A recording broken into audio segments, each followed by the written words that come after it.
We have one of the most anticipated metal albums of the year that just dropped, which I think for a lot of people, they're already saying it is album of the year. I know a lot of people have been stoked for this album, including myself, ever since this band has released their last EP, A Tear in the Fabric of Life, as well as their 2 standalone singles that I thought was going to be on their brand new record, but it's just standalone singles they released next to Coachella, which was the Everything is Quiet Now and Deep in the Willow, knocked loose, motherfucker.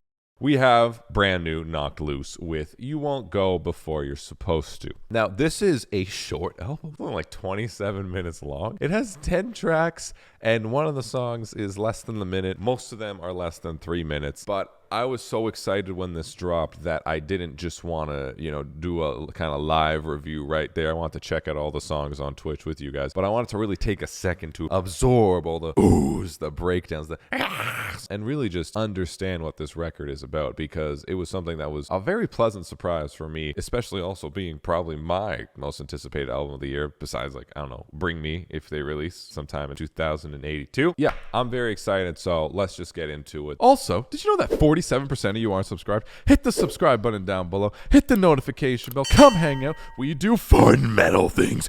Ew. The album just starts off straight up with Thirst. Yeah, so the album starts with just straight up Converge, Norma Jean core. It's just straight to the 2000s. It's chaotic. What the is happening? You feel uneasy. There's noises everywhere, feedback, and it's just a pure pound that goes into a breakdown. And of course, that's something you're going to be hearing me say a lot with this album. Breakdown. It's knocked loose. They like their breakdowns. And this is just such a short track, but it's a great intro because it has the silence, the anticipation. You get pounded instantly with chaos, and then it kind of sets the tone for the rest of the record. It's just a really good starter track to the record. Even though it's only like 1:46, it does its job perfect. Next, we have Piece by Piece. Now, for me, this track is probably actually the weaker track on the record. I think the record is quite insane, but this track doesn't have anything necessarily that makes it stand out or that is special, besides it's just good knocked loose. This is the most album track on the album, I think. It still has fun riffs, and it does have catchy moments here and there throughout the track, but it really kind of all just sounds knocked loose. Everything we've kind of heard before from Knocked Loose culminated together with a fun ending breakdown, as always, that just makes you go, it's knocked loose. Now on to Suffocate. Now, this track features a Poppy, which I think when a lot of people saw that on the track listing, they were assuming Knocked Loose was going to release some kind of, I don't know, baddie girl pop TikTok ballad thing. You're wrong.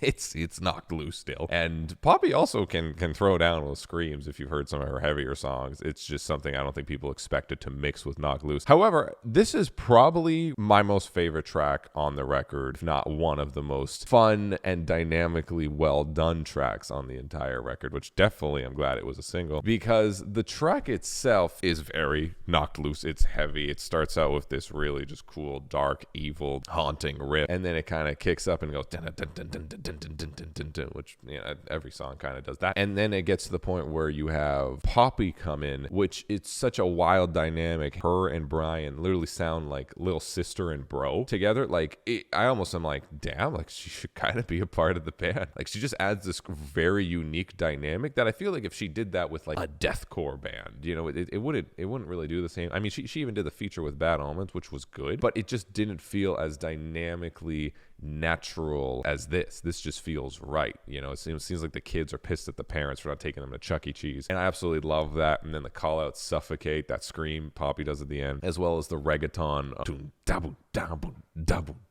breakdown is very iconic, and I'm glad they went for it. It's heavy, it's pumping, it's aggressive, it's scary, and that's definitely a theme for this entire record. Next, Don't Reach For Me.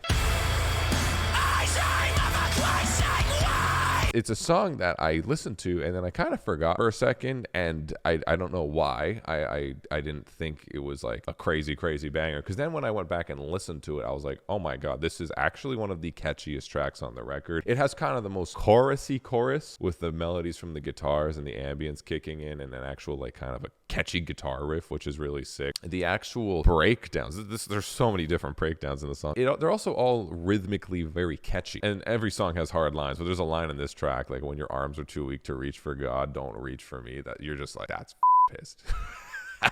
There's so many pissed call-outs on this record, and this track has one of the best ones on it. Next, I'm going to combine these two, Moss Covers All and Take Me Home.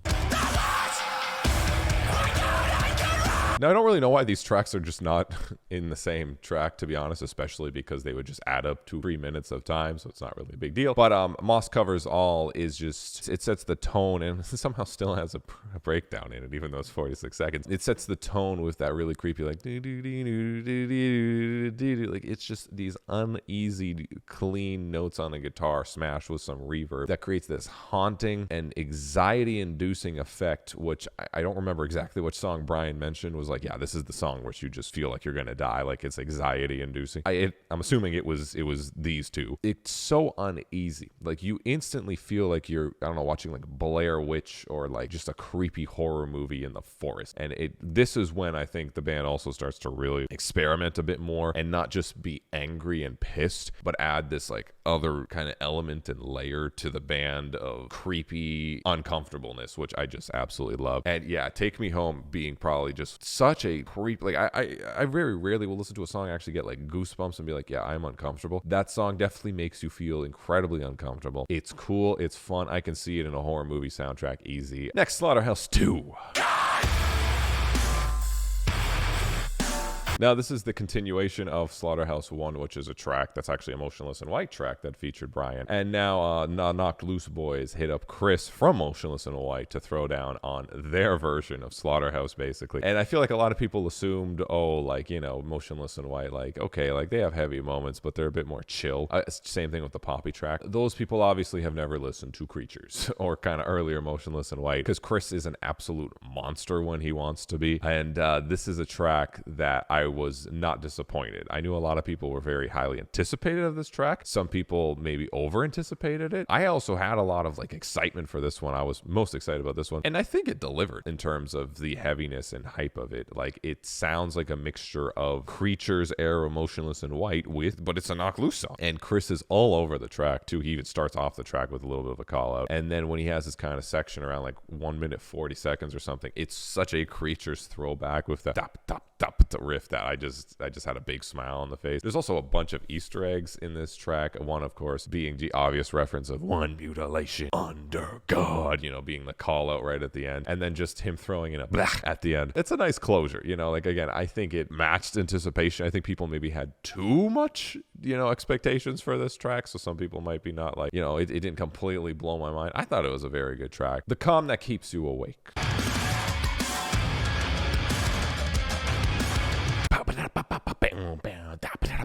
Yeah, A+ to producer homie Drew for this track, and of course a lot of tracks on this record, but especially this one with whatever that tube noise, drum noise, and mixed in with the sticks.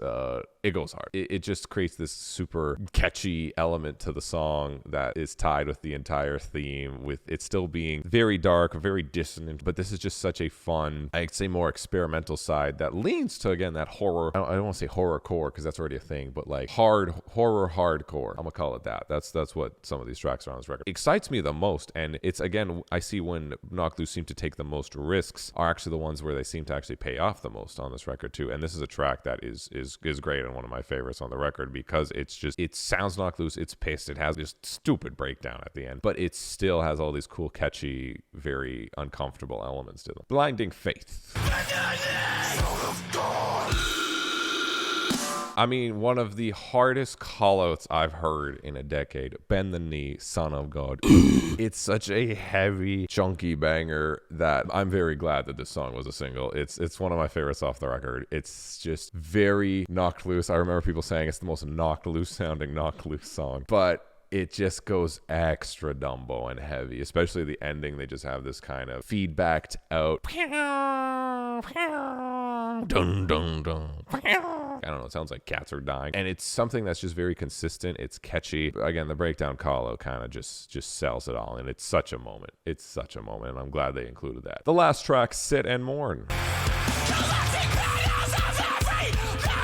Now, I would say this is by far the most experimental, risky track for the guys on the record because they consistently preach, you know, heavy, heavy, heavy. We're just going to get more extreme, more heavy. And this is a track which I would almost describe as like a ballad for them.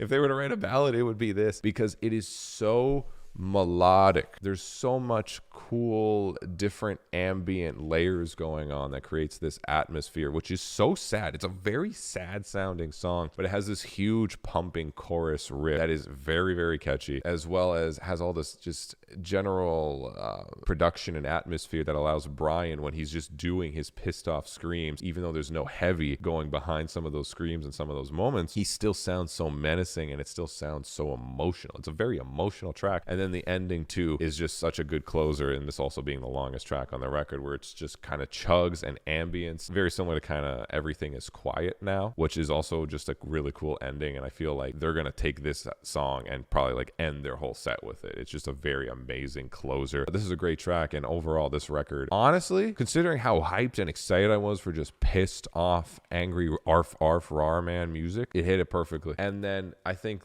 the part that excited me the most about this record weren't even necessarily the breakdowns. It was where the band kind of took the risks to try different stuff, like, and make it this more horror element thing. And when the production elements were much more the focus of the song, is where I think the band actually excelled the most on this record. And I hope they just kind of take more risks like that and just keep making scary ass Blair Witch Project core music with yelling and breakdowns. This, my guess, it might be the Knock Loose Awards this year instead of the Sleep Token Awards. Me, I guess. All right. I don't know. I don't really do reviews unless it's an album I'm very stoked for, so it doesn't really make sense for me to give it a rating. My rating for this is happy. It makes me happy and sad and then happy again out of 10.